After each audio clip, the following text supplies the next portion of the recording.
Assalamualaikum warahmatullahi wabarakatuh. Saya Dimas Haji Pangestu Sultan Abdi Negara, absen 8 kelas 11 IPS 2. Saya di sini akan menjelaskan atau memberi sedikit pengetahuan tentang daftar Khalifah Daulah Utsmani yang membawa kemajuan pada daulah tersebut.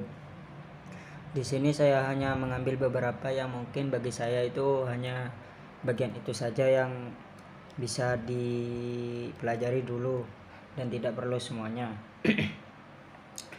Yang pertama yaitu ada Utsman I atau Utsman Ghazi.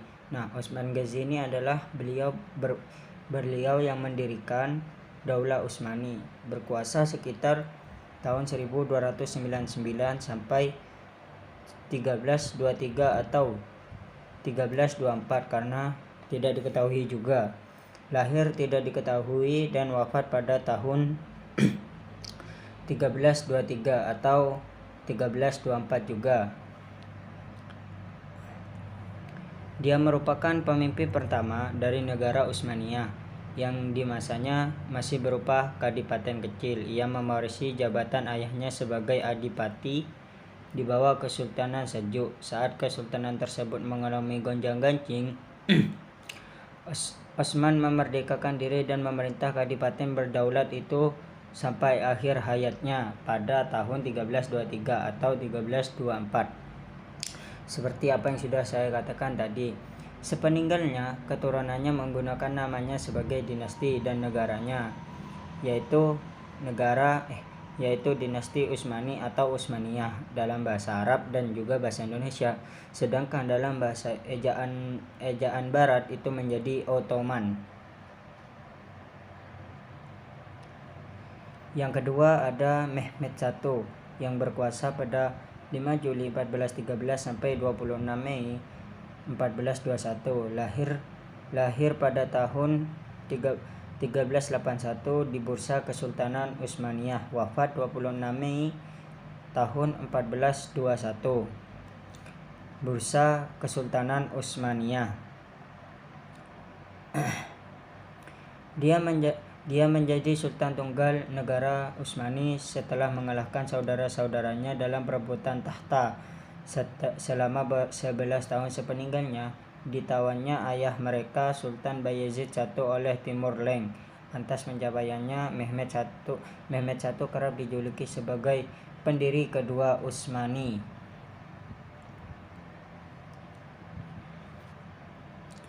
Yang ketiga, Mehmed II berkuasa bulan Agustus 1444 sampai September 1446.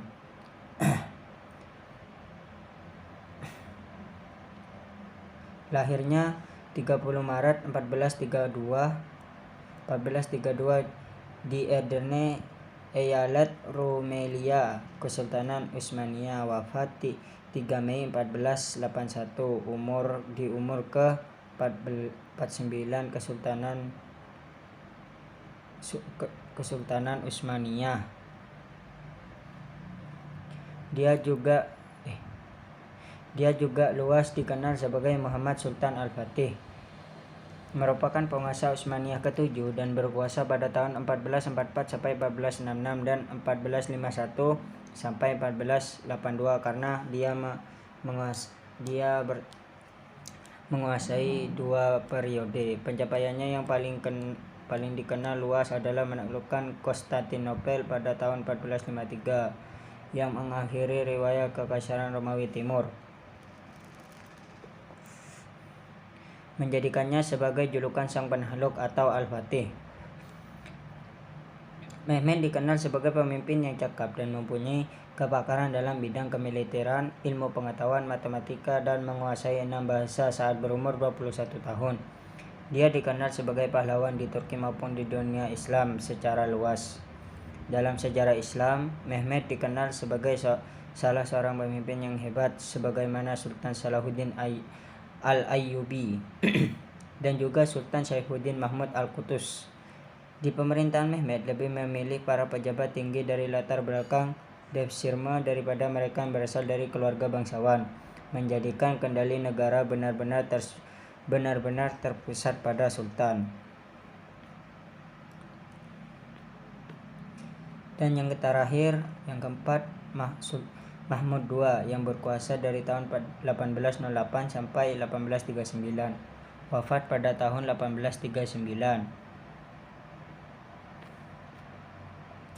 Terlepas dari reformasi domestiknya, pemerintahan Mahmud juga ditandai oleh pemberontakan nasionalis di Serbia dan Yunani yang dikuasai Utsmaniyah yang menyebabkan hilangnya wilayah yang signifikan bagi kesultanan, menyusul munculnya negara Yunani yang merdeka dari Kesultanan Utsmaniyah.